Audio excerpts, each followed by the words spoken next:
Assalamualaikum warahmatullahi wabarakatuh.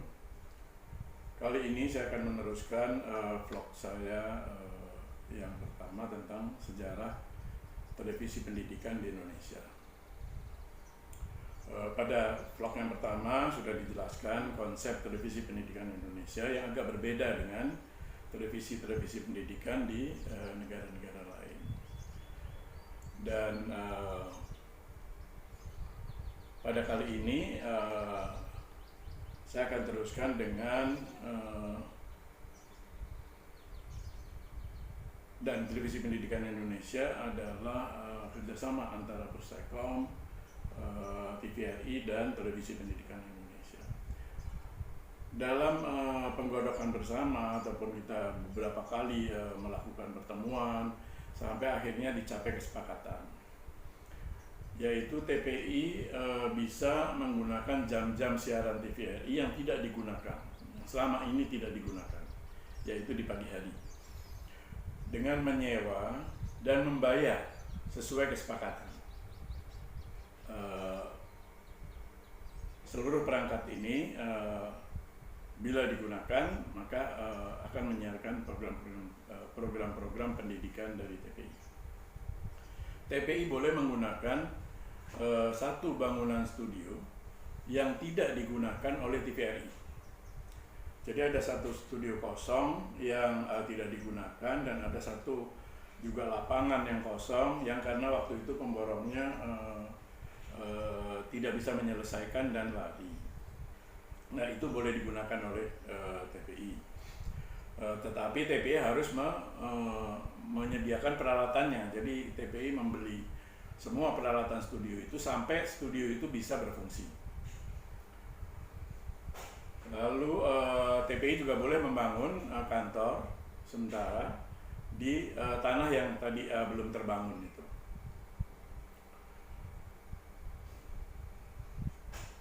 Peralatan studio yang dibeli oleh TPI dan kantor yang ada di lingkungan TVRI itu akan dihibahkan kepada TVRI apabila kantor studio TPI sudah selesai. Dengan Pustekom juga dicapai kesepakatan bersama bahwa studio Pustekom harus diperbaiki oleh TPI dan juga mengisi ada satu studio yang masih kosong, studio 2 Pustekom, itu juga harus dilaksanakan oleh TPI dan Pustekom membuat program-program pendidikan yang akan masuk kelas, program-program itu dan dibayar oleh TPI atau dibiayai oleh TPI. Itulah kesepakatan antara ketiga badan itu. Dan kemudian setelah Pustekom mengembalikan ke menterinya dan TVRI mengembalikan ke menterinya, disetujui, dan saya mengembalikan ke Dirut, Mbak Tutut, dan disetujui dan ditandatangani. Lalu di beberapa hal yang ditekankan oleh Mbak Tutut atau Ibu Siti Hardianti Rukmana adalah karena kita menggunakan nama Televisi Pendidikan Indonesia, maka pada TPI tidak boleh ada iklan rokok dan alkohol. Padahal kedua jenis industri ini adalah industri yang paling banyak belanja iklannya. Tetapi pesannya demikian dan saya kira memang cukup logis karena kita membawa nama Televisi Pendidikan dan kita mendapatkan fasilitas bahwa yang boleh siaran nasional adalah hanya TPI dan TVRI. Lalu produksi lokal harus mencapai 80%. Jadi yang import hanya 20% dan itu dilakukan bertahap. Lalu juga tidak atau dihindari penayangan yang ada unsur kekerasan. Untuk yang ketiga ini, Harian Kompas pada tahun 1993 membuat liputan dengan judul televisi dan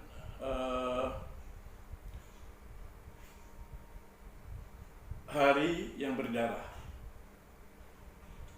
Harian Kompas melakukan survei pada televisi-televisi, ternyata ditemukan 127 tayangan yang dianggap tayangan dengan unsur kekerasan. Dan yang paling tinggi adalah RCTI sebanyak 73 kali, dan TPI paling rendah hanya sebanyak 8 kali yang terkena pada surveinya Harian Kompas. Bahkan TPI berada di bawah TVRI sebagai siaran pemerintah. Siaran perdana televisi pendidikan Indonesia kemudian diresmikan oleh Presiden Soeharto dengan melakukan siaran interaktif pada 3 daerah. Siaran peresmian ini pada tanggal 23 Januari 1991. Siaran interaktif peresmian ini dilakukan dengan Timor sebagai salah satu yang jauh dari Indonesia dan yang paling baru negara bagian kita waktu itu belum menjadi Timor Leste, dan di Aceh di ujung. Siaran interaktif ini belum pernah diselenggarakan oleh televisi di Indonesia. Dan berkat dorongan dan kepercayaan dari Mbak Tutut, siaran ini bisa terlaksana. Karena kita ya unsur-unsur yang akan menyelenggarakan siaran peresmian ini itu sudah hampir menyerah. Indosat yang punya satelit sudah menganggap bahwa ini nanti banyak masalah dan segala macam. Dan TVRI juga belum pernah menyelenggarakan, tapi Dirut Televisi Pendidikan Indonesia, Mbak Tutut, mengatakan kita bisa, dan alhamdulillah hasilnya cukup baik atau baik lah. TPI kemudian memulai siarannya setelah peresmian pada hari itu, pada pagi hari, dan dimulai dengan 4 jam. 4 jam siaran yang dimulai dengan kuliah subuh selama sepanjang minggu. Lalu setelah kuliah subuh kita membuat siaran informasi atau semi berita, karena straight news belum diizinkan pada saat itu. Jadi diolah beritanya itu kita siarkan setelah kuliah subuh. Dan kemudian program pendidikan masuk, dan sisanya kita isi dengan film Indonesia. Jadi sudah mendekati kepada perintah dari Direktur Utama ke arah 80%.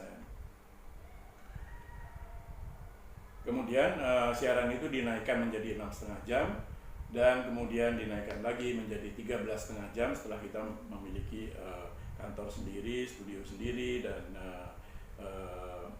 pemancar sendiri. Kemudian PT Indosiar Visual Mandiri yang akan mendirikan televisi Indosiar berhasil meyakinkan Bapak Presiden bahwa dia ingin membawa pesan-pesan pembangunan yang sangat diperlukan di Indonesia. Jadi Indosiar ingin menjadi televisi pembangunan. Pak Harto tentunya yang memang senang terhadap pembangunan Indonesia memberikan izin itu, dan peraturannya diserahkan kepada Menteri Penerangan.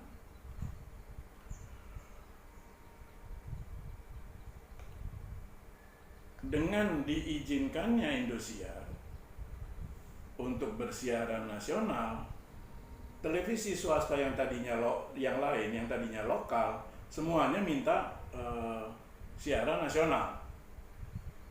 Semuanya minta siaran nasional. Dan kemudian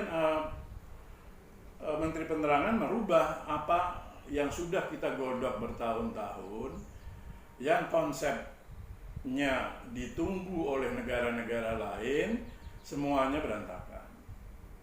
Artinya berantakan adalah TPI kemudian secara tidak langsung menjadi televisi biasa gitu.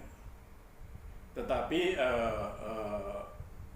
Mbak Tutut sebagai Dirut mengatakan tetap kita bertahan pada TPI. Walaupun saya coba meyakinkan bahwa Mbak, kita akan rugi nih kalau kita bukan satu-satunya nasional. Karena di siaran pendidikan tidak boleh ada iklan. Lalu kita karena memakai nama televisi pendidikan, maka kita terikat, tidak bisa sebebas televisi-televisi lain. Dan yang perlu dicatat, Indosiar Visual Mandiri dengan siaran Indosiarnya yang mengatakan ingin menjadi televisi pembangunan, ternyata tidak pernah ada program-program pembangunan dan tidak ada ciri pembangunan di situ. Indosiar hanya menjadi sebuah televisi swasta seperti RCTI, seperti ANTV, seperti SCTV. Tidak ada bedanya sama sekali. Dan TPI tetap bertahan pada televisi pendidikan karena memang Ibu Dirut kita sangat gandrung untuk memajukan pendidikan di Indonesia.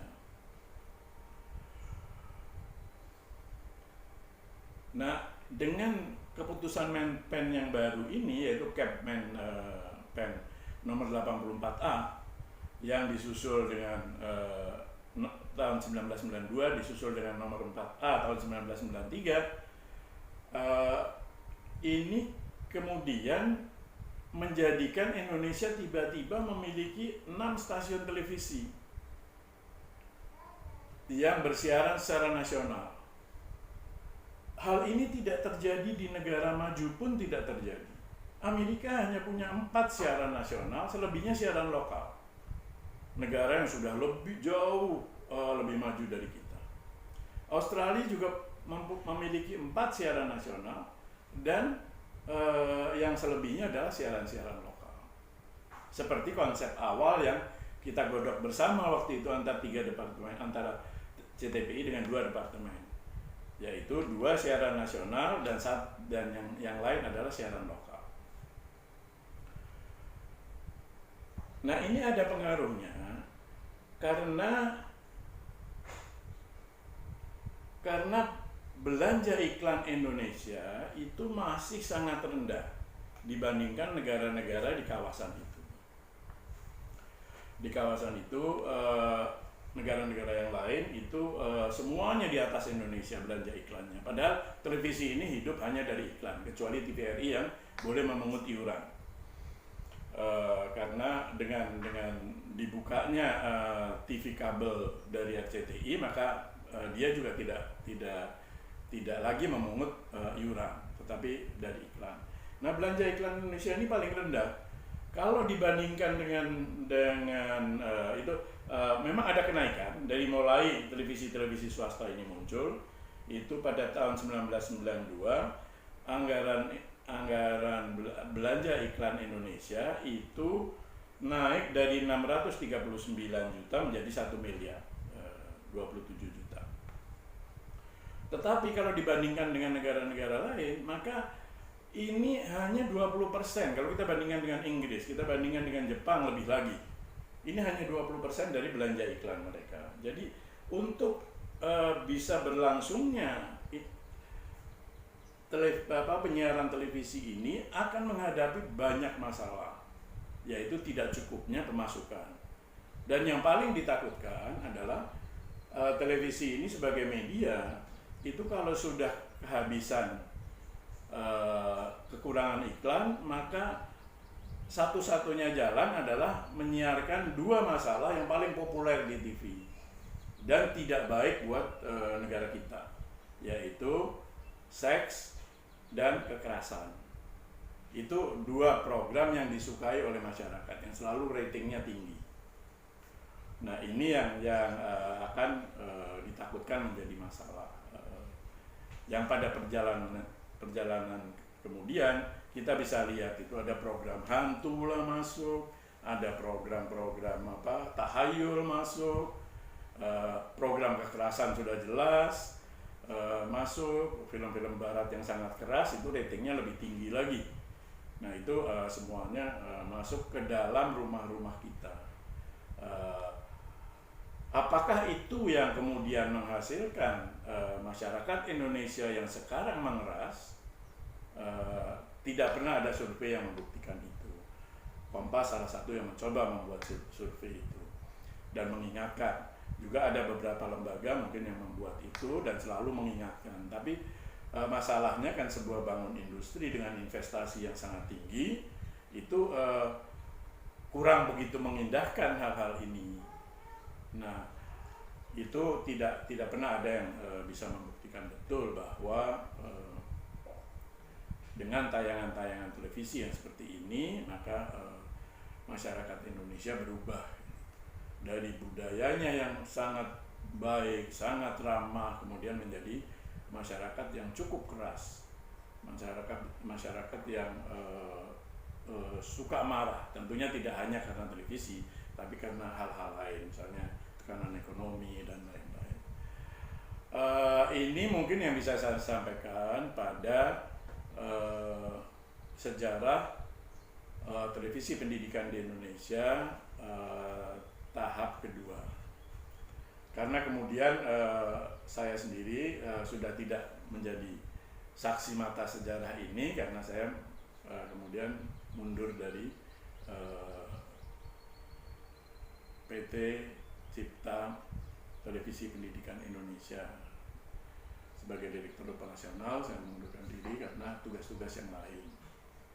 Dan saya tidak tahu kapan kemudian siaran pendidikan ini berhenti, kapan itu kemudian Pustekom mempunyai satu saluran pendidikan yang disiarkan di lewat internet, yaitu TVA atau ETV, Educational TV. Itu saya belum saya bukan saksi mata. Saya ingin mendalami itu, mungkin kalau sudah terkumpul bahan-bahannya mungkin akan menjadi lanjutan dari sejarah televisi pendidikan di Indonesia ini. Saya kira itu yang saya ingin sampaikan, dan mudah-mudahan ini selalu saya berdoa mudah-mudahan ini ada gunanya bagi masyarakat yang menonton program ini atau vlog ini. Alhamdulillah, pada saat saya masih menjabat sebagai Direktur Operasional Televisi Pendidikan Indonesia, saya berhasil menghimpun atau membuat sebuah buku yang isinya adalah himpunan makalah-makalah saya selama perjalanan saya di dunia televisi pendidikan ini, dan menjadi sebuah buku yang seperti ini. Itu diluncurkan pada ulang tahun ke-50 saya. Dan buku ini sudah cukup lama. Beberapa fakultas menggunakan buku ini sebagai buku pegangan, tetapi sekarang masih ada di pasaran atau tidak saya tidak tahu. Nah, kalau memang nanti banyak pemirsa yang menginginkan buku ini diterbitkan kembali, tentu kita akan berusaha menerbitkan dengan membuat cetakan kedua, tentunya dengan tambahan-tambahan yang harus dikumpulkan. Terima kasih. Assalamualaikum warahmatullahi wabarakatuh.